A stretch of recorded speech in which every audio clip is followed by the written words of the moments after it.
নমস্কার, আদাব। Crime petrol দস্তাকে আপনাদের সবাইকে স্বাগত। আজ রাতে আপনাদের দেখাচ্ছি দ্বিতীয় তথা শেষ পর্ব এমন একটা রহস্যময় মার্ডার কেসের, যেটা ফতেপুর ইউপিতে হয়েছিল। ফতেপুর উত্তরপ্রদেশ।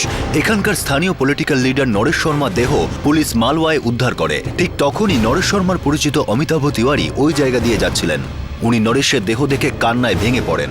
নরেশের পরিবার এবং পার্টির অন্যান্য কর্মীরা হসপিটালে জড়ো হন। পোস্টমর্টেম রিপোর্ট সবাইকে অবাক করে দেয়। জানা যায় যে নরেশ শর্মার পিঠে দেশি বন্দুক দিয়ে গুলি চালানো হয়েছিল, আর তারপর তাকে গলা টিপে খুন করা হয়।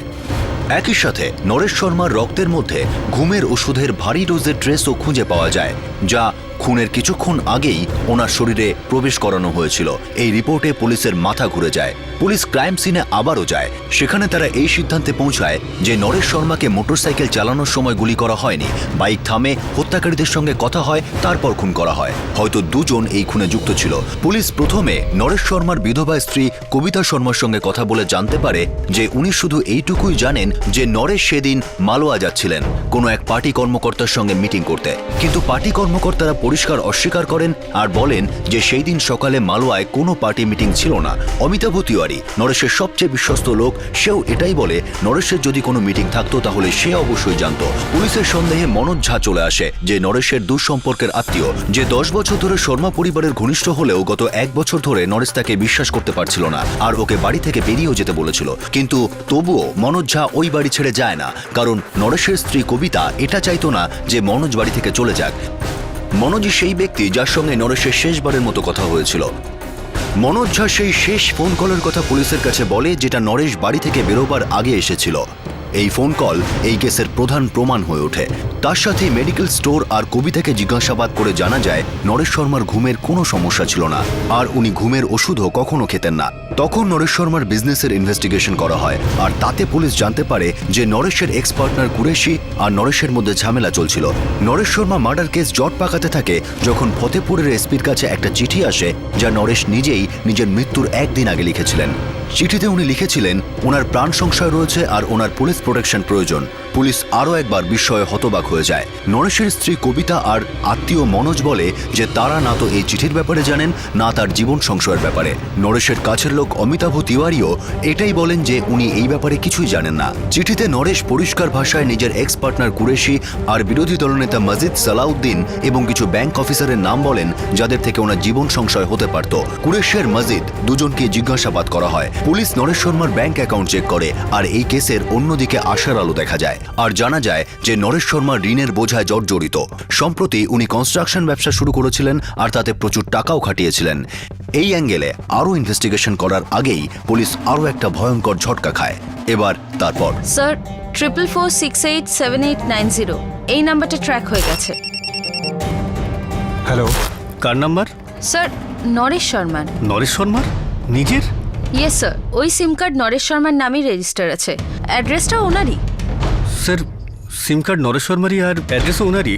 44468789। কেউ খুব বড় খেলা খেলছে প্রতাপ।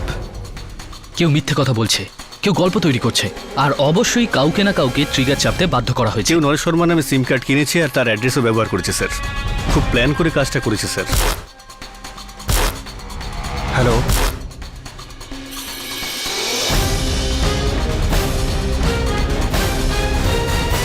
না ইন্সপেক্টর, ওর শুধু দুটো নম্বরই ছিল, সেই দুটোই আপনাদের জানা। মালওয়াতে যাওয়ার আগে মিস্টার শর্মাকে যে নাম্বার থেকে ফোন করা হয়েছিল সেই নাম্বারটা ওনার নামে রেজিস্টার করা, অ্যাড্রেসও এখানকার। কেউ কোনো গেম খেলছে আমাদের সাথে ইন্সপেক্টর। আমাদেরও তেমন মনে হচ্ছে। নিশ্চয়ই ওর কোনো শত্রু হবে। শত্রু? মিস্টার শর্মা, আপনি কিন্তু নিজের কথা ঘোরাচ্ছেন। ইন্সপেক্টর, আগে আমারও তো মনে হতো যে ওর কোনো শত্রু নেই, কিন্তু এখন মনে হচ্ছে যে নিশ্চয়ই ওর কোনো শত্রু আছে, আর সেই শত্রু বন্ধুর মুখোশের আড়ালে।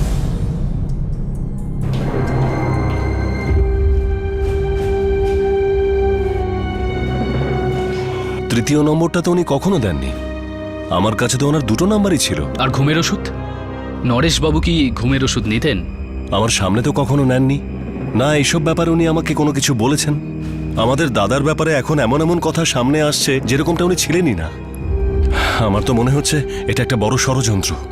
কেউ আমার দাদার বিরুদ্ধে গভীর ষড়যন্ত্র করছে। আমরা সব করা ষড়যন্ত্রের পর্দা ফাঁস করার চেষ্টা করছি, কিন্তু খুনের আগে পুলিশকে ভুল পথে চালনা করার জন্য আলাদা করে প্ল্যান করা হয়েছিল। কিন্তু সবকটা প্রমাণই একটা অন্ধকার গলিতে গিয়ে শেষ হচ্ছে, আর এমন বিকল্প তৈরি হচ্ছে যাতে ধোঁয়াশা বাড়ছে। ইন্সপেক্টর, আপনি সেসব লোকেদেরকে জিজ্ঞাসাবাদ করেছেন যাদের নাম আমার দাদা চিঠিতে লিখে গেছেন?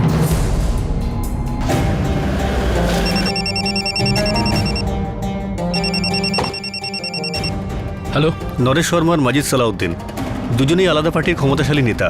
শত্রুতা তো স্বাভাবিক স্যার। কোনো বিশেষ ঝগড়া পার্সোনাল লেভেলে? হ্যাঁ স্যার, 3 বছর আগে।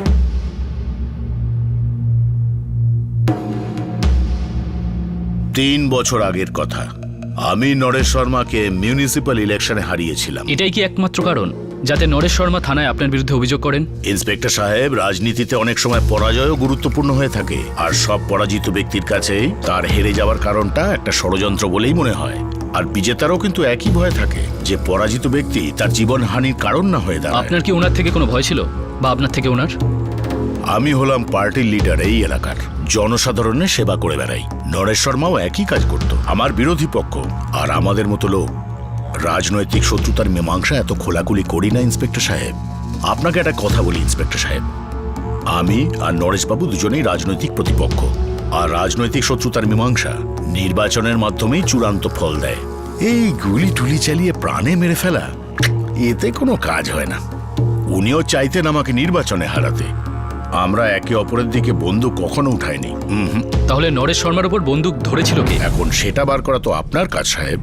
এমনিতে এই সব কাজের সঙ্গে আমাদের কোনো সম্পর্ক নেই, কিন্তু নাগরিক হবার জন্য একটা খবর দিতে পারি আপনাকে। বলুন, আমি শুনছি। সম্প্রতি নরেশ শর্মা ধার দেনা একেবারে ডুবেছিলেন। যখন থেকে উনি এই কনস্ট্রাকশন লাইনে আসেন, লোকসানের পর লোকসান হয় ওনার। আর এই লোকসানের কারণে খুব দুশ্চিন্তায় থাকতেন উনি। একজন রাজনৈতিক প্রতিপক্ষ হবার জন্য এই খবর ছিল আমার কাছে, যেটা আপনাকে আমি দিচ্ছি। এবার আপনি দেখুন।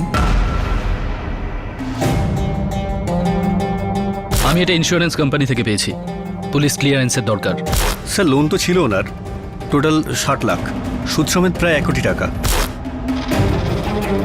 ঝামেলা তো হয়েছিলই স্যার, অবশ্যই হয়েছিল। আর আমার রাগের যথেষ্ট কারণ ছিল। নরেশ বাবু আমার পার্টনারশিপটাকে ক্লোজ করতেই দিচ্ছিলেন না। টাকার প্রয়োজন তো দুজনেরই ছিল, ব্যবসা চলছিল না। এই দোকানটা বিক্রি হয়ে গেলে তাহলে টাকা আসতো, ব্যাপারটা আপাতত সামনে যেত, কিন্তু করলো না। আর ওই দোকানটা বিক্রি করতে পারছিলেন না কারণ বন্ধক রেখেছিলেন।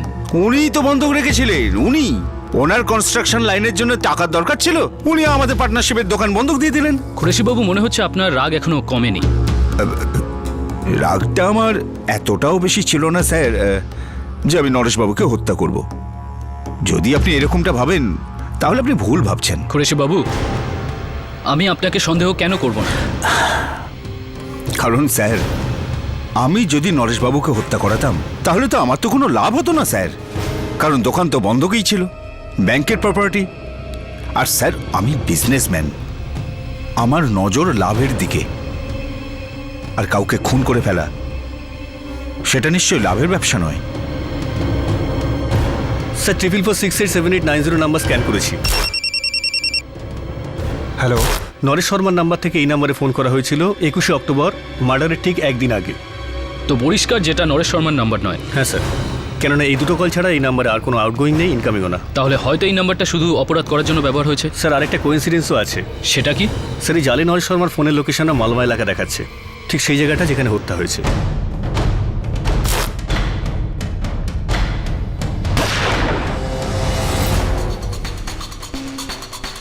স্যার, আমি হ্যান্ডসেটের IMEI নাম্বারটা চেয়ে পাঠিয়েছি, হয়তো তাতে আমরা হ্যান্ডসেট ব্যবহারকারী সন্ধান পেতে পারি।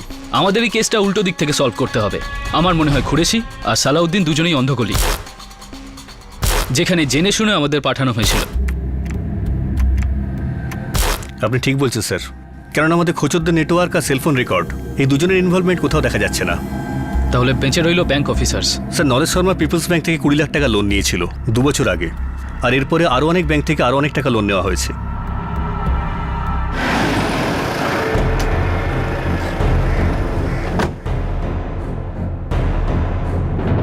ইন্সপেক্টর, মিস্টার নরেশ শর্মা আমাদের কাছ থেকে 2 বছর আগে 20 লাখ টাকা লোন নিয়েছিলেন, আর আজ পর্যন্ত একটা কানাকড়ি উনি ফেরত দেননি। তাহলে আপনিই ভাবুন সুদ কতটা বেড়ে গেছে। সেই জন্য আপনি রিকভারি এজেন্টকে ওনার পেছনে লাগিয়ে দেন। আরে উনি কোনো চাওয়ালা বা রিক্সাওয়ালা ছিলেন না, একজন পলিটিক্যাল পার্টির লিডার ছিলেন। আর এরকম লোকের সঙ্গে আমাদের যে রিকভারি এজেন্ট আছে না, তারা ভদ্রভাবে ব্যবহার করে। আমাদের রিকভারি এজেন্ট ওনাকে বোঝাচ্ছিল যাতে উনি লোনটা শোধ করে দেন, কিন্তু ওনার যে বিজনেস ছিল কনস্ট্রাকশনের, ওটা খুবই লসে রান করছিল। মালবাতে ওনাদের কিছু জমি আছে, তাতে কনস্ট্রাকশনের কাজ করাতে চাইছিলেন। এই জয়সনাথ বাবু কন্ট্রাক্টর, ওনারই কাজটা করার কথা ছিল। অন্য ব্যাংক থেকেও লোন নিয়েছিলেন উনি? আরে ওটাই তো সমস্যা, মিস্টার নরেশ শর্মা কখনো ডিক্লিয়ারই করেননি। এইটা তো আমি অন্য সূত্র থেকে জানতে পেরেছি। তো ওই সূত্রগুলো আর আপনি মিলে খুব ভালো করে ঠান্ডা মাথায় মিস্টার শর্মাকে প্রাণে মারার হুমকি দিতে থাকেন। দেখুন ইন্সপেক্টর, আমরা ব্যাংক, আমরা কোনো মাফিয়া গ্রুপ বা গুন্ডা নই। আমরা নোটিশ পাঠাই। দেখুন, আমাদের লোকসান হচ্ছিল, তাই আমরা সেটা আটকানোর চেষ্টা করছিলাম। হ্যাঁ, এটা সত্যি যে ওনার উপর রিকভারির জন্য প্রেশার দেওয়া হচ্ছিল, কিন্তু মিস্টার নরেশ শর্মার মৃত্যু আমাদের পার্মানেন্ট লোকসান করে দিয়েছে। সেটা কিভাবে? ওই চিঠিটা যেটা আপনাদের মনে হচ্ছে, যেটা মিস্টার নরেশ শর্মা এসপি সাহেবকে লিখে পাঠিয়েছেন, যার মধ্যে ওই ব্যাংক অফিসিয়ালদের কথা বলা হয়েছে মার্ডারের বিষয়ে।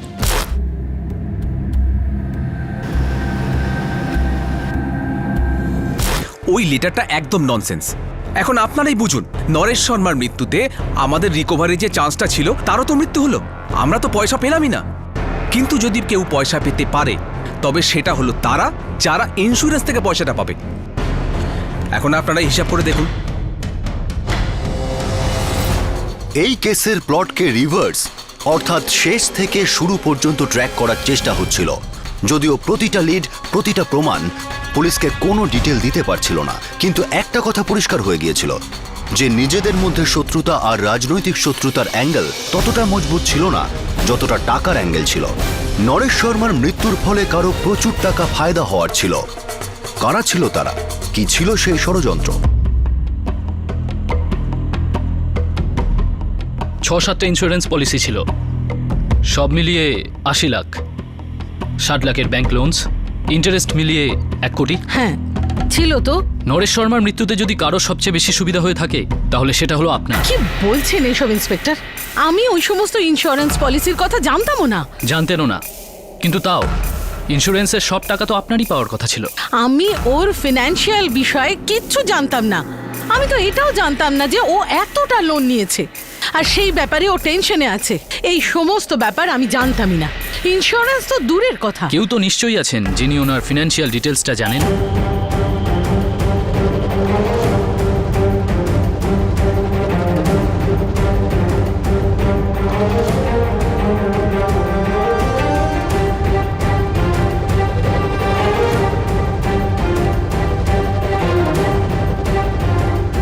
এটা কি ইন্সপেক্টর? আমরা তো খুঁজতে খুঁজতে হঠাৎই কাগজগুলো পেয়ে গেছি। আচ্ছা, ঠিক তখনই পেলেন যখন নরেশ শর্মাকে মার্ডার করা হলো, তাই তো? এটা কি বলছেন আপনি? আরে নরেশ দাদার মৃত্যুর পর কাগজগুলো খোঁজা দরকার ছিল, তো খুঁজতে গিয়ে পেয়ে গেলাম। এটা কি খুব বড় অপরাধ হয়ে গেল নাকি? আগে না, কিন্তু নরেশ শর্মার হত্যা অবশ্যই অপরাধ, তাই তো সব কাগজপত্র আপনি পেলেন। এই ব্যাপারটা ঠিক হজম হচ্ছে না মনোজবাবু। আমি একজন সিনিয়র লেকচারার, আমি ভালো রকম স্যালারি পাই, আর সেই স্যালারি দিয়ে আমি সংসার ভালোভাবে চালাতে পারি। আর এমনিতেও আমার বাচ্চারা বড় হয়ে গেছে, নিজেদের খেয়াল নিজেরাই রাখতে পারে। আমার স্বামীর ইন্স্যুরেন্স থেকে পয়সা হাতানোর কথা আমার মাথায় আসেনি। মাজিদ সালাউদ্দিন, আপনার স্বামীর পলিটিক্যাল শত্রু, যিনি অনেক মার্জিনেই আপনার স্বামীকে হারিয়েছিলেন। আর আপনার স্বামী কুরেশির এক্স বিজনেস পার্টনার ছিলেন, যার দোকান বিক্রিকে কেন্দ্র করে আপনার স্বামীর সাথে ঝগড়া চলছিল। কিন্তু আপনার স্বামীর মৃত্যুতে কুরেশির কোনো লাভ হয়নি। আর আপনার স্বামী যে সমস্ত ব্যাংকগুলো থেকে লোন নিয়েছিল, সেই ব্যাংকগুলোরও এই মৃত্যু থেকে কোনো লাভ হয়নি, বরং লোকসান হয়েছে।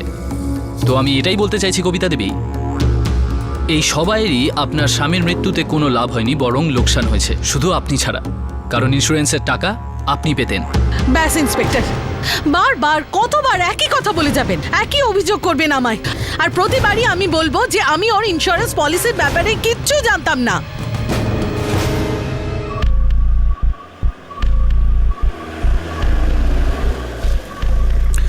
কোনো খবর? গোরখপুর থেকে কলকাতা পর্যন্ত সমস্ত সুপারি গ্যাংয়ের খবর নিয়েছি স্যার, কিন্তু কোনো খবর নেই স্যার। সুপারি দেয়নি স্যার। বন্দুক কারবারদের কাছে খবর নিয়েছিলেন? বন্দুকের কারবারি তো সব পরিচিতই স্যার, ওরাও সাফ বলে দিয়েছে যে নতুন খদ্দেরই আসেনি। ব্যবহার তো অবশ্যই করা হয়েছে। বন্দুকটা পুরনো স্যার, কিন্তু কাঁচা হাতের কাজ। আরে 2000ই পাওয়া যায়।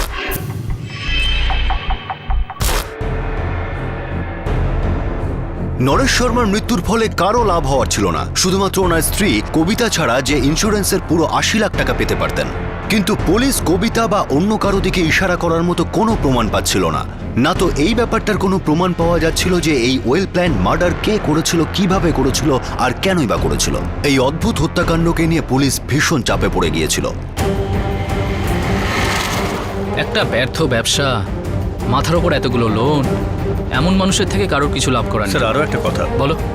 স্যার সবাই বলছে নরেশ শর্মা কনস্ট্রাকশন লাইনে কাজ করতো, মালবা এলাকায় জমি কিনেছিল, এটা ওটা। হ্যাঁ, তাতে খবরটা ভুল নাকি? স্যার একবার এই মালবা এলাকায় গিয়ে দেখবো?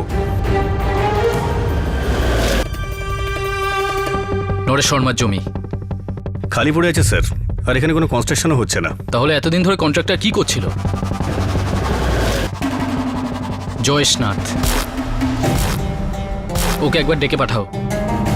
এবার আমি সন্দেহের তীর ঠিক জায়গায় নিশানা করতে পারছি। ঠিক আছে স্যার।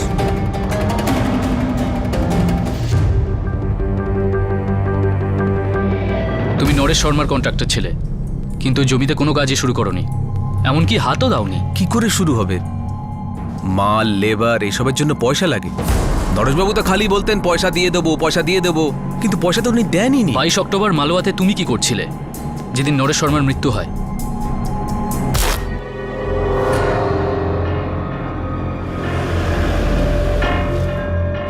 মনে হয় কিছু হয়েছে। স্যার, মিস্টার অমিতাভ তিওয়ারি এসেছিলেন আমার কাছে। উনি বললেন চলো ওই জমিটা একবার দেখতে যাব, নতুন করে সার্ভে করব, তাড়াতাড়ি কাজ শুরু করব। এই জন্যই গেছিলাম। টাকা ছাড়া কাজ কি করে শুরু করতে? স্যার, আমি সাধারণ মানুষ, কন্ট্রাক্টর, যা বলা হয় তাই করি। এইসব কথা যদি কেউ জানে তবে সেটা মিস্টার অমিতাভ তিওয়ারি।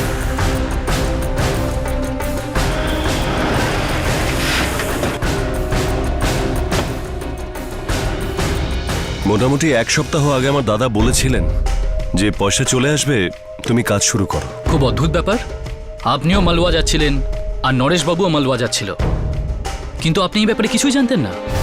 অথচ আপনিই ছিলেন ওনার সবচেয়ে কাছের লোক, পার্সোনাল লেভেলেও। তাহলে একটা কথা বলুন তিওয়ারি বাবু, আপনি কি একবারও মিস্টার শর্মাকে বলেছিলেন যে আপনি জমিতে যাচ্ছেন কন্ট্রাক্টরকে নিয়ে? হ্যাঁ, আমি বলেছিলাম ওনাকে। এটা তো আরও অদ্ভুত ব্যাপার। আপনি ওনাকে বলেছিলেন আপনি মালওয়াতে যাচ্ছেন, কিন্তু উনি আপনাকে একবারও বললেন না যে উনিও যাচ্ছেন। আর তার ওপর কাকতালীয়ভাবে আপনি ঠিক সেই সময় সেখান দিয়ে যাচ্ছিলেন যেখানে ওনাকে মেরে ফেলে রাখা হয়, আর খুবই ক্যাজুয়ালি আপনি সেখানে গিয়ে দেখলেন। হচ্ছেটা কি? এখানে আজব কোনটা লাগছে আপনার? কাকতালীয় হতে পারে না? মিস্টার নরেশ শর্মার শরীরে ঘুমের ওষুধের ওভারডোজ পাওয়া গেছে, তারপর ওনাকে গুলি করা হয়, তারপর গলা টিপে ওনাকে খুন করা হয়। আর কেউ জানতেনই না যে কেন মিস্টার নরেশ শর্মা মালওয়া যাচ্ছিলেন। তারপর কাকতালীয়ভাবে তুমি ওখান থেকেই যাচ্ছিলে, তাও একটা অজুহাত নিয়ে, যে হলো কন্ট্রাক্টর জয়েশনাথ। ইন্সপেক্টর, এই আপনি কি বলছেন? আমাদের সন্দেহ একটাই, যে যার সঙ্গে দেখা করতে মিস্টার নরেশ শর্মা মালওয়াতে যাচ্ছিল সেটা তুমি। ইন্সপেক্টর, এই কথাটা একেবারে মিথ্যে। নরেশ শর্মাকে যে সিম কার্ড দিয়ে ফোন করা হয়েছিল 4446878990, সেই নাম্বারটা তুমি ব্যবহার করছিলে, আর এই সিম কার্ডটা তুমি নরেশ শর্মার নামে আর ওনার ঠিকানা দিয়ে কিনেছিলে।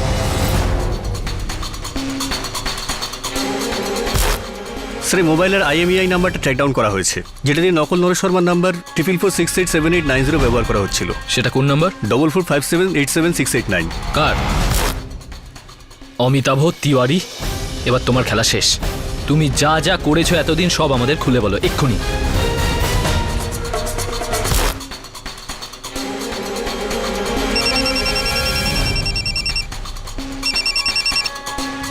হ্যালো দাদা, আমরা মালবাতে পৌঁছে গেছি। আমিও বেরোচ্ছি এক্ষুনি।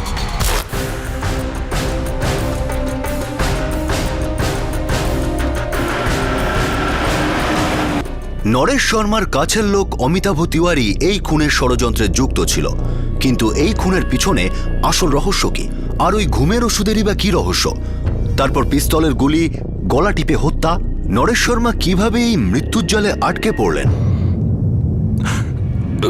গুলি মারার পরও উনি মরেননি, শ্বাস চলছিল।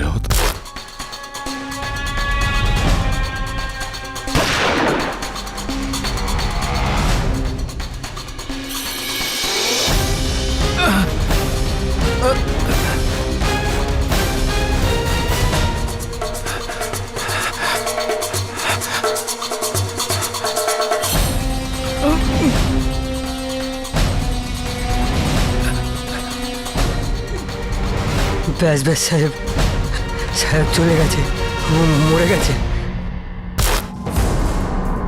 আর ওই ঘুমের ওষুধগুলো? ওটার সাথে আমার কোনো সত্যি যোগাযোগ নেই। দাদা মনে হয় বাড়ি থেকে খেয়ে এসেছিলেন।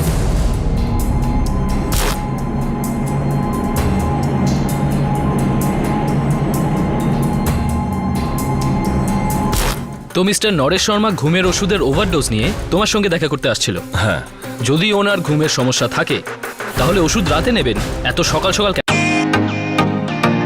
Welcome to bitten world. How may I assist you? নতুন ফ্ল্যাটের জন্য একটা স্ট্যান্ড ফ্যান আর কুলার নেব। এই পচা গরম থেকে একটু স্বস্তি চাই। বাজার চলতে সব ব্র্যান্ড আর ভরসাযোগ্য নয়। তার জন্য তো আমাদের ফ্যান আছে, all purpose bullet table fan, ceiling fan. আমাদের সিলিং ফ্যান কিন্তু 30 মাসের ওয়ারেন্টি সহ পাওয়া যায়। আছে ফারাটা 2 বছরের ওয়ারেন্টি, 17 থেকে 20 মিটার এয়ার ফ্লো, মধ্যবিত্তের সাধ্যের মধ্যে একমাত্র ভরসাযোগ্য ব্র্যান্ড বিটেন। আমাদের কুলারের কিন্তু অনেক range, 45 litres, 50 litres, 70 litres, 90 litres, 110 litres. Honeycomb সহযোগে বিটেনের সব কুলারের ওয়ারেন্টি 1 বছর। চেনা হাওয়ায় অচেনা অনুভূতির জন্য একমাত্র আদর্শ বিটেন। গরমে স্বস্তি পেতে বিটেনের ফ্যান হোক বা কুলার, আজই আনুন বাড়িতে। Beaten, digitally yours.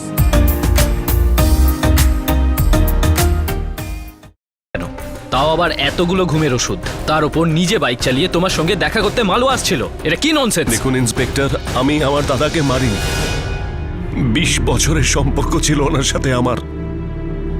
আমি সত্যি বলছি, আমি ওনাকে মারিনি। উনি নিজেই নিজেকে মেরে ফেলেছেন।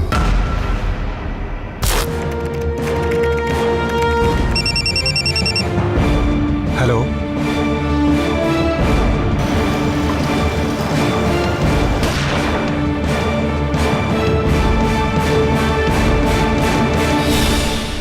যা খালি চোখে দেখা যায় তা ঘটে না, আর যা ঘটে তা প্রায়শই অবাক করে দেয়। এই ষড়যন্ত্রের জট ধীরে ধীরে খুলতে শুরু করলো। ভিকটিম নিজেই নিজের খুনের প্ল্যানিং করেছিলেন, আর এমন এমন প্রমাণ রেখে গিয়েছিলেন যাতে পুলিশ ইনভেস্টিগেশন ভুল পথে চালিত হয়। প্রতিটা ভুল প্রমাণকে খুবই চালাকির সঙ্গে রাখা হয়েছিল। এই সব কিছু দাদার কথাতেই হয়েছিল। এই সমস্ত প্ল্যান ওনারই বানানো ছিল।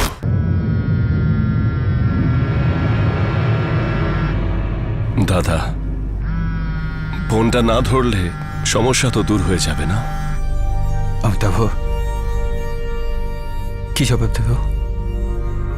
আমার কাছে বলার মতো কিচ্ছু বাকি নেই। আমার দোকান বন্ধক রয়েছে, বাড়ি বন্ধক রয়েছে, আর ব্যাংক এ দুটোকেই ক্রোক করার কথা বলছে। এগুলো সব সময়ের খেল দাদা, ধৈর্য রাখুন, সব ঠিক হয়ে যাবে। না অমিতাভ, এত বছর ধরে অনেক পরিশ্রম করে তিল তিল করে আমি যেটা গড়ে তুলেছি সেটা আজ আমার চোখের সামনেই ধ্বংস হয়ে যাচ্ছে। আমার স্বপ্ন আজ ধুলোয় মিশে যাচ্ছে। আমি এই দেনার চোরাবালি থেকে কোনোদিন বেরোতে পারবো না।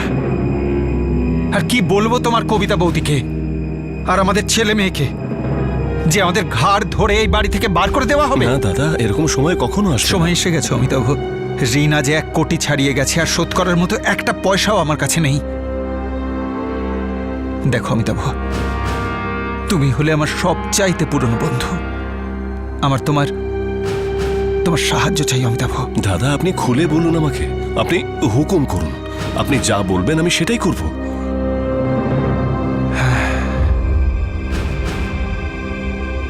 গত কয়েক বছরে বেশ কতগুলো ইন্স্যুরেন্স পলিসি করেছি, সব মিলিয়ে প্রায় 80 লাখের মতো হবে। দাদা, আমি ঠিক বুঝলাম না, আপনি কি বলতে চাইছেন? এই পলিসি থেকে যে টাকাটা আসবে তা দিয়ে ঋণের বোঝা অনেকটাই কমবে। কিন্তু দাদা, জীবন বীমার টাকা তো তখনই পাওয়া যায় যখন আমি মরে যাব। আরে না না দাদা, আপনি কেন এগুলো ভাবছেন? দেখুন দাদা, এসব চিন্তাতেও আনবেন না। অমিতাভ, মরতে তো আমাকে হবেই। আমি না মরলে এই পলিসিগুলো ক্যাশ হবে না। দেখুন দাদা, আমি তো কিছুই বুঝতে পারছি না, এরকম উল্টোপাল্টা কেন বলছেন আপনি? কিন্তু একটা সমস্যা আছে যে আমি আত্মহত্যা করতে পারবো না। আত্মহত্যা করলে এই টাকাটা আমি পাবো না। তাই আমার মৃত্যুটা অন্য কারোর হাতেই হতে হবে। মার্ডার। আমি ওনাকে বোঝাবার অনেক চেষ্টা করেছিলাম, অনুনয় বিনয় করেছি, হাত পা ধরেছি, কিন্তু উনি একবার মনস্থির করে ফেললে ওনাকে আর কেউ বদলাতে পারে না। আমি ওনাকে আটকাতে পারিনি, ওনার কথাতেই রাজি হয়ে গেলাম। এই নাও, তুমি এটা ব্যবহার করো, আর কাজ হয়ে গেলে তুমি এটাকে অবশ্যই ভেঙে ফেলে দেবে। আর পুলিশ যদি সিম কার্ডটা ট্রেস করে ফেলেও তাহলে নাম আর ঠিকানা আমারই বেরোবে। দেখুন দাদা, আমি নিজের হাতে এই কাজ করতে পারবো না। তাহলে এমন একজন লোকের হাত দিয়ে করাও যাকে কখনোই ধরা যাবে না। এটা কি বলছেন সাহেব? পুরো 10,000 টাকা পাবি। কিন্তু সাহেব, আমাদের বড় সাহেব নরেশবাবুকে। কোনো কিছু ভাববার আর বলার দরকার নেই। তুমি পর্যন্ত কেউ পৌঁছতে পারবে না। আমাকে মাফ করবেন সাহেব, আমার ভীষণ ভয় করছে। আরে আমি আছি তো, আর ভয়ের কি আছে? আর 10,000 টাকা কোনো ছোট অ্যামাউন্ট নয়।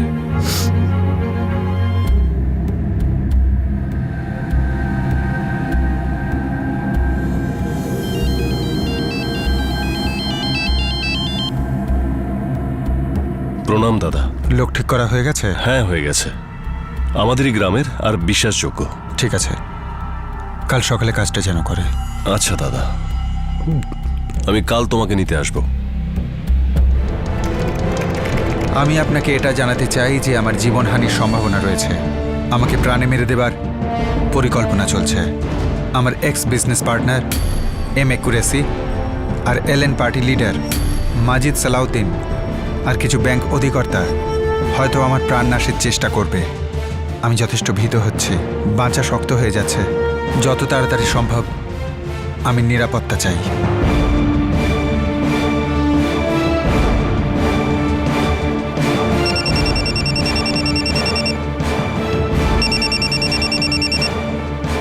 হ্যালো,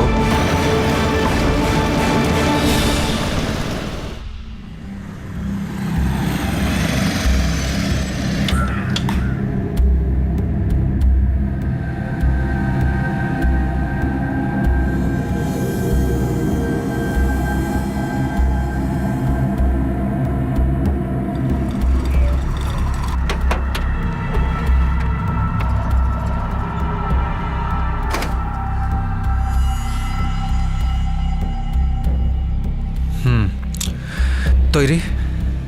হ্যাঁ দাদা, সব বুঝিয়ে দিয়েছি।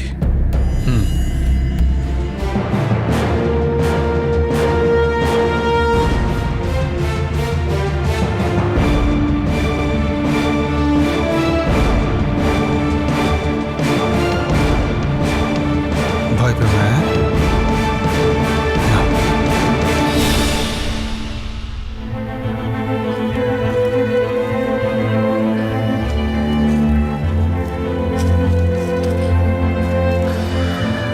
আরে এত ভয় পাচ্ছ কেন ভাই? চালাও চালাও, গুলি চালাও। সাহেব, মাফ করবেন আমাকে, আমি এটা পারবো না। ঠিক আছে, আমি ঘুরে যাচ্ছি। হ্যাঁ, এবার পিঠে চালাও গুলি। আরে আমি অনেকগুলো ঘুমের ওষুধ খেয়ে রেখেছি, আমি বুঝতেও পারবো না। নাও ট্রিগার টেপো।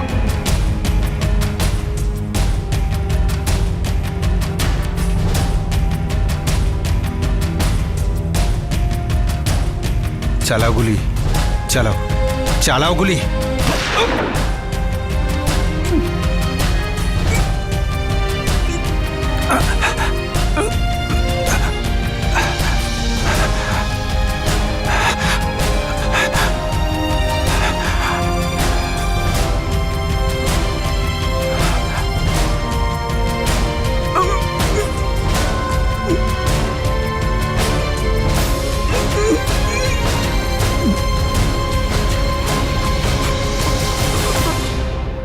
ব্যাস ব্যাস সাহেব, সাহেব চলে গেছে, মরে গেছে।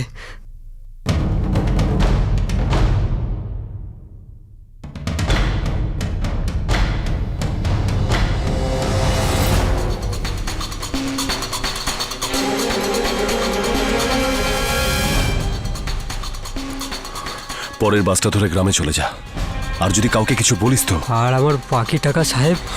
আমি তোর বাড়িতে পৌঁছে দেবো, এখন যা এখান থেকে। ঠিক আছে।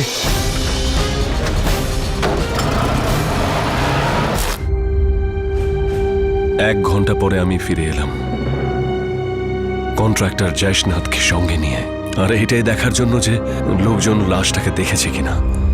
আর তখনই আপনারা পৌঁছে যান। আমার প্রথম থেকে সন্দেহ ছিল, কেউ না কেউ তো মিথ্যে কথা বলছে আর গল্প বানাচ্ছে।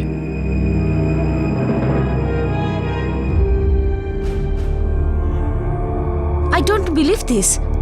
বাবা নিজের মার্ডার প্ল্যান নিজে কি করে করবে? ও তো একবারও আমার সাথে ওর ফিনান্সিয়াল প্রবলেম ডিসকাস করেনি। জানি না ভরসা করেনি নাকি আমাদের বিরক্ত করতে চায়নি। যদি আমি একটুও জানতে পারতাম। এই ঋণটা বাড়তে দিতাম না। তাহলেও মা, এই নিজের মার্ডারের প্ল্যান করা, ঘুমের ওষুধ, নিজের পিঠে গুলি মারতে বলা ইম্পসিবল মনে হচ্ছে। আমি এই থিওরিটা মানতে পারছি না। আমার মনে হয় পুলিশের ইনভেস্টিগেশন এখনো বাকি আছে। নিশ্চয়ই কেউ মিথ্যে বলছে, গভীর ষড়যন্ত্র চলছে।